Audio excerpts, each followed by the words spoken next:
Hello and welcome to another quick Monday Markets video brought to you by the FTX app. Links in the description below. Thank you for the support on the channel first and foremost. I'm glad you enjoyed our long form video on Friday. Like this video if you'd like those types of videos, and also subscribe to the channel so hopefully Bitcoin price can catch up to our subscriber count. That's the kind of decoupling I don't like to see. But in any case, let's see what the market's done. At the moment, it's traded through its summer lows and bounced. Okay, fine, cool. More needs to be done though, at least for me. I think unless you're catching more or less the low of the wick, generally speaking, on these tail moves, the market likes to churn a bit, backfill some of that wick and form a new range and really slow down just a little bit.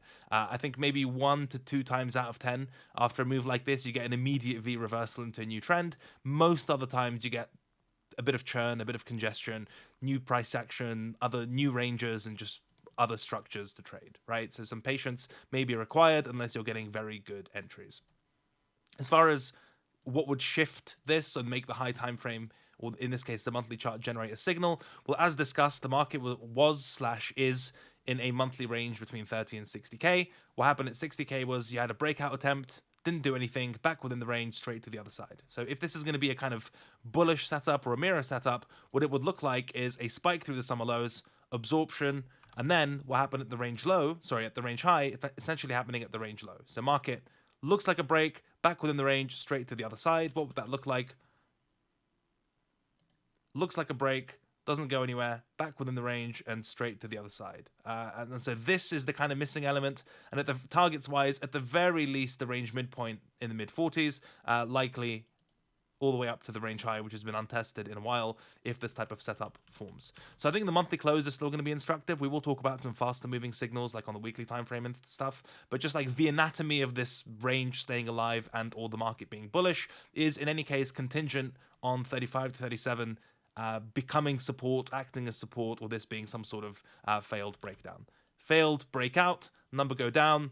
You need failed breakdown for number go up. Okay, and 35, 37 on the monthly is going to be the arbiter of that setup. In the absence of that type of strength, and if the market just kind of keeps going lower, we have to take that quite seriously, because as mentioned, that would simply be a sign that a year-long range has finally chosen direction, and that would normally be accompanied by lower prices. As discussed, what do lower prices mean? Somewhere between monthly support at 14k and the 200-week moving average at 20 odd k. So somewhere in there is your likely wick slash cycle low slash reaccumulation candidate, purely from a structural point of view. Okay. Honestly, that could be enough for BTC USD in your market view in general, just to say, look, the monthly time frame is good. The monthly time frame is bullish above 35, 37. As soon as it does that, I'll tag on some risk. In the absence of that, I'm going to chill out. You know, if that's your trading plan, good for you. I agree with that. That's more or less where I'm leaning. But we will look at some lower time frame stuff to hopefully get a preview of how the close is going to shape up, so we don't need to wait 15 days to get some market information. Now, on that note, the weekly time frame could be useful. As before, the range that I care about is this 32k lowest close of the run-up. Close below, close above, very nice pattern in the kind of last year's summer consolidation. And technically, we closed below it, admittedly with a deep wick on the most recent weekly time frame. So what would strength look like? The thing is, this has been a very one-sided market, and anyone trying to step in front of it has just been walked over, right? Now, as a result, it doesn't hurt to wait to see some evidence of absorption, unless, as I mentioned, you're managing to do business close to the wick. Specifically on this kind of candle structure, I've actually got 3 points to make. First is that generally speaking, there is a high probability that even if this is the bottom, you get some sort of wick backfill retest, the market trading towards kind of the lower half to quarter of this wick. So you shouldn't really have extreme FOMO in that regard. Okay, the market always gives, even on the COVID crash and some of the most reflexive moves, if you have a kind of capitulatory bottom, there's normally a kind of week or two of trading that occurs close to where that capitulation bottom took place, right? So no need to rush on that front, generally speaking. The second point to make is this current weekly candle has no upper tail, right? There's no wick on this weekly. And as you can tell, most weekly candles have wicks, and it's also only Monday, and the market's trading below the weekly open. So from a short-term to medium-term trading point of view, if you're taking any scalps or day trades, whatever, and you're expecting a bit more reversion to the upside, certainly if stocks continue to not go to shit, I think a decent target for any low time frame trading is actually the weekly open and looking for a fresh high of the wick. Fresh high of the week, and for there to be a wick formed on the weekly time frame. And the third point to make about the weekly time frame is, as discussed in the last video, I want to see some signs of absorption and a failed breakdown for a change, right? We know what that looks like on the monthly. On the weekly, maybe a faster moving signal would be that the market closed below on the last weekly close through this blue level we've got, which we know is the weekly range low. So a good signal or evidence of a failed breakdown for a change would be a close back above and or back into the range above 32k or thereabouts. And then there's a trade into the next level of resistance, which is somewhere in the mid to high 30s. Now, depending on how this closes, I appreciate the fact that there may not be a ton of space to move from support to resistance, but a couple things to note. There may be, if the weekly close is kind of not too extreme and still gives you some space to trade between support and resistance. That's something to bear in mind.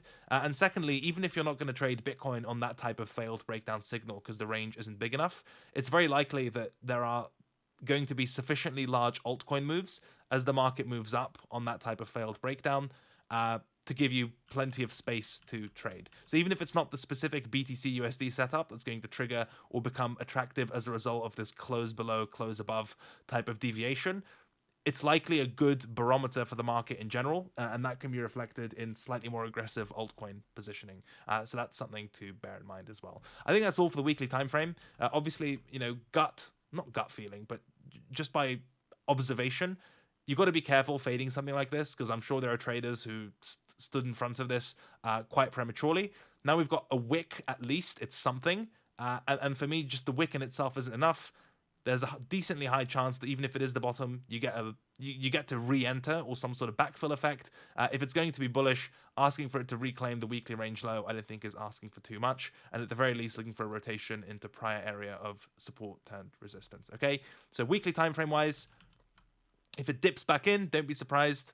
If you're going to be punting it here, for example, don't be surprised if the market comes back and sort of tests where a lot of the apex of the selling on this move took place. If you're going to be patient and wait for more market information, I think closing above the weekly range would be the first evidence of weekly time frame strength in a long time, and that's worth taking seriously.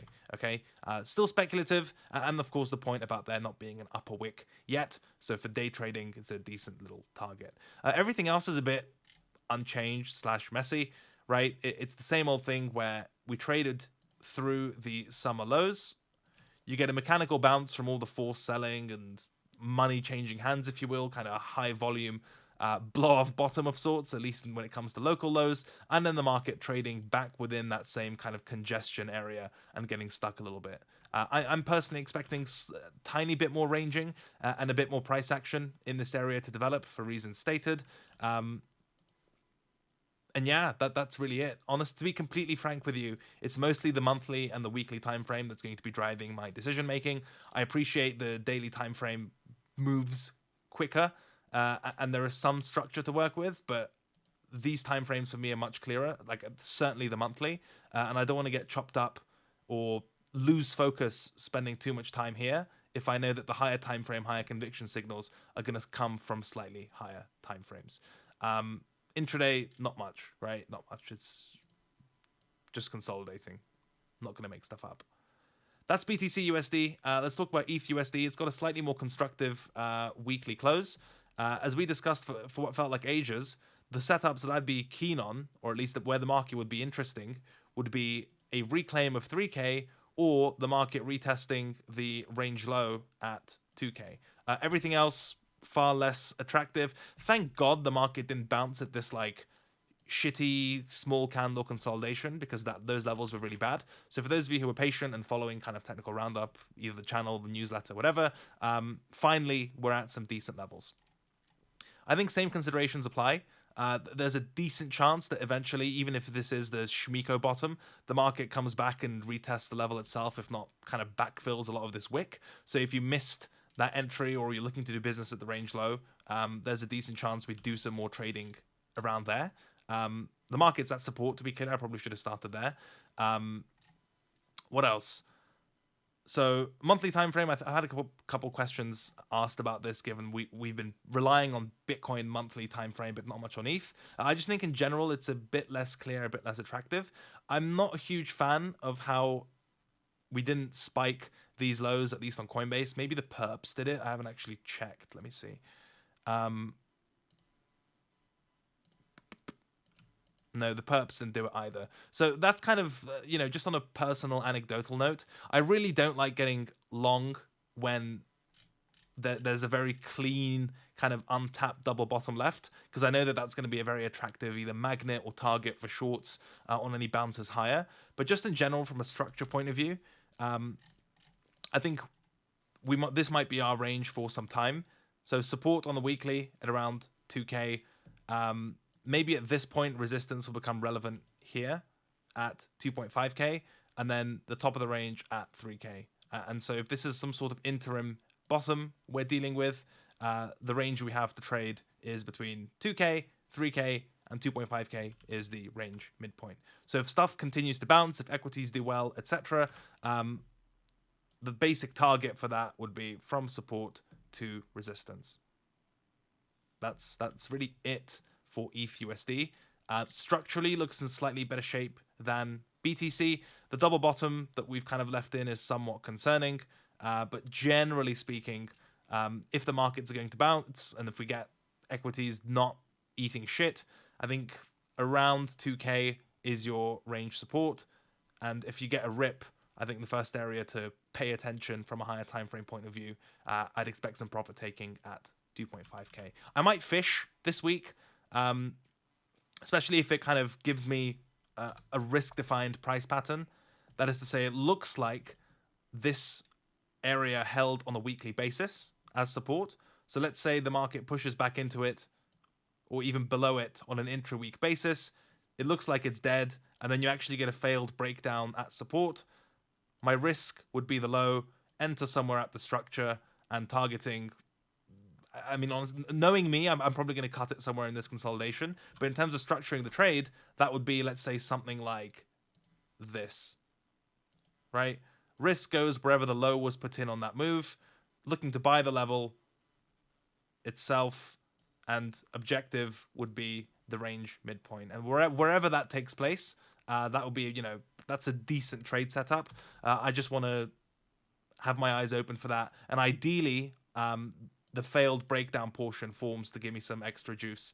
If it doesn't, I probably won't take it. But in any case, grey box looking like weekly support. If I get one of the patterns we've discussed ad nauseam on the stream, like a failed breakdown, a reclaim, something risk defined that could give me a built-in stop, that might be tradable in the short term towards the highs, higher time frame towards the range midpoint. So that's something to bear in mind. And obviously, if Bitcoin continues to look like shit and doesn't play ball on the higher time frames, I'll be far less likely to take any ETH strength if I think Bitcoin's not mirroring that to some extent. As far as altcoins, some key levels were hit in altcoin world. Specifically, Solana made its way to its first kind of cycle low structure all the way back at 47. The way I've got this, I think, on my main chart is this is the range high and this is the range low. Again, if the markets bounce and we see strength, and again, usual proviso of equities not shitting the bed, your short-term range in Sol is probably between mid-40s and closer to 80. I mean, this is a pretty big range, right? Between 40 and 80. My amazing maths degree tells me that that's a 2x and 100% gain, sort of, right? Sort of. It's obviously the higher end of 40 and the lower end of 70, but there's plenty to capture there from a lower time frame trading, day trading, whatever point of view, right? Again, similar consideration with regard to wicks. If the market gets some weakness and starts to backfill some of this wick, I wouldn't judge you if you started punting this higher time frame structure as support, looking for some sort of scalp higher. That makes sense. I think generally speaking, and overall zoom out market cycle point of view, it's likely that Solana bottoms somewhere within this consolidation. It's just this, let's say this trough here can take the market 10, 20, 30% below support before eventually kind of trading back within the range and breaking out. It could also just take ages in terms of time, but I guess anecdotally an eye test in terms of where is some sort of soul bottom likely to take place. I mean, if you want to take a bet on this range, I think that's reasonable. And then if that's not it, let's say it breaks down, well then you can either target close to zero prices or just get back in when that failed breakdown occurs. So a lot of structure on Solana there. If you're going to be looking to trade volatility this week, this is one of those charts where I think it's a decent place to do it, just given how clear the levels are and how big the range is. And I'd even add as a low time frame scalping target the 60s as a first cluster of resistance. So plenty of bets to be made on Sol, clear structures, and vol is probably going to be decent as well. Sol, Luna, AVAX. Lol, remember Luna? Me neither. As far as AVAX goes, that's also got like a decently tradable range as far as retesting its winter accumulation, if you will. The range high coming in at, where are you? 40, and the range low coming in at 24. That's your range. So similar to Solana, decent chart, good areas to trade, buy support, sell resistance, and not do a whole lot else. I do expect a bit of deviation, wickery type of stuff. So, if it goes above resistance, for example, I'd expect a slight push higher than the exact level itself, and the same for support. If it goes to support, I'd expect it to push a little bit below. But generally speaking, structurally, if you're looking to day trade altcoins, essentially, I think these two areas are the ones to where to make bets. And just in terms of approach and of kind of framework for it, I'm not really expecting any trending moves to come out of this week. It'll be very much a case of buy support or slightly below it if you can, sell resistance or slightly above it if you can, level to level, don't take anything for granted, and kind of mercenary, get in at one level, get out at the other is, I think, a decent approach for this week. I could be wrong, maybe just everything V reverses and melts up, but it's best not to assume that until the market tells you that it's like a decent idea. That's I think really those are the only alt games in town that I find interesting, and just in terms of structure, they've got the best levels as well. As far as boomer markets, what the big boys are doing, also, I think record consecutive weeks to the downside in indices. Unlike all the other weeks, you could start making a tentative case that it's into some sort of structure now. So the likelihood of some reversion is higher than it was on any of the preceding weeks. I think if that happens and you get a bit of a bounce, even if it's into the nearest level of resistance, right? Let's just say a retest of the previous range, whatever. I think if we get that type of move, crypto is going to benefit. Obviously, the corollary of that is if equities bounce and crypto doesn't bounce, we're probably fucked. So bear in mind, you don't want the decoupling to work in the other direction where risk gets bid and we're not a part of that. That would be shitty. So you want, if equities bounce, decent odds. I'd say all right odds of it in general, given where we are structurally. But yeah, we want to follow that strength if it enters the market. Broader macro stuff, we kind of larped about it on Weekly Open, so go watch that podcast. Did a lot more narrative breakdowns rather than chart breakdowns. But yeah, kind of in a bouncy spot. Higher time frame, it still doesn't look bottom to me.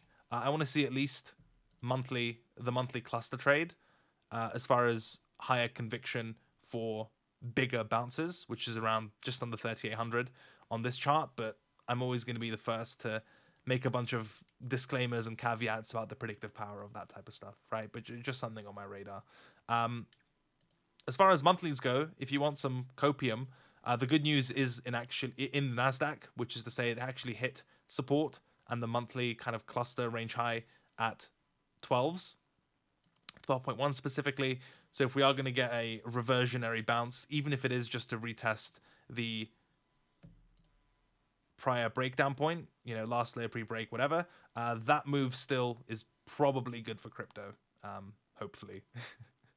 That's all, really. Just to summarize kind of where we're at, big puke through the lows, Luna implosion, people selling Tether, like sentiment garbage, lots of fear in the market, so on and so forth. Bit of a mechanical bounce after the I guess, of liquidation event of sorts through the summer lows. If you're convinced this is the bottom, there's still a decent chance you get the trade pretty close to it, as the market likes to backfill these wicks, so no need to FOMO. Higher time frame wise, I still want to see the market trade back within the 35-37 range, because if it doesn't, that's a range breakdown and that's bearish. So show me some strength, and I don't mind being late to that move, because my target is going to be pretty hefty, with at least the swing high of the consolidation under 50k, but more likely the range high at 58, 60k. So I don't mind waiting the extra, what is it, like 20 odd percent, 20, 30%, whatever it is, if I'm going to eventually target, you know, another 30, if not 60% from there. So I'm happy to give that to the market for a higher probability trade. As far as ETH goes, weekly is looking slightly better than BTC USD from a structural point of view, because it closed above its range low, which it tested for the first time at 1900 or thereabouts. I don't mind fishing for dips in this market over the course of this week, especially given this kind of early week move down with no wick, as we've mentioned. And what that would... What am I doing? What that would look like on the intraday timeframes would be, as discussed, some sort of failed breakdown pattern, the ones we've discussed at length on this channel. Retest support, looks like a breakdown, gets absorbed, back within the range, risk gets put on at the low, hopefully do business around the level itself as an entry. Targets wise, day trading target 2200, higher time frame target close to 2500. So if it gives me that, some sort of retest and ideally failed breakdown at the 1900 support, I don't mind punting that for at least a day trade, if not a medium term trade. But I'd also need Bitcoin and equities not to look like a piece of shit for that setup to be actionable. But still, you know, for the time being, weekly support, doing weekly support things. I'm just looking for a trigger, and I wouldn't mind it if everything else doesn't look like garbage. Trading ranges in altcoin land, there's a decent chance I skip the ETH setup and just pump these instead. Support 24, resistance 40 on AVAX, give it some space for wicks, but very clear trading levels. For Solana, very similar type of thing, just a slightly bigger range, with support in the high 40s, resistance closer to 80, and a kind of interim resistance and day trading level in the 60s. But very clear charts, structurally speaking, on these. As far as equities go, I still think correlations are intact, and we haven't seen peak hawkishness, and macro still doesn't look like amazing. But if there's going to be a bounce, hopefully we benefit from that. I just wouldn't marry any of those bounce positions. Just sell them at resistance and then see what the boomers do to their coins. That's all from me. Hopefully that was helpful. If you want me to do a long, like, proper hour stream next Monday, leave a comment. I don't mind doing it. It'll be more, I guess, Q&A and chatty. But for now, I just wanted to cram a lot of information into a shorter video so we have a nice update to work with. That's all from me. Be sure to like the video, subscribe. As I mentioned, leave a comment if you want a proper old school style live stream. Be sure to check out FTX app. Support them because they support us, and also because it's the best mobile trading app on the market. That's all from me. Take care. Have an awesome week. Let's see what happens. Goodbye.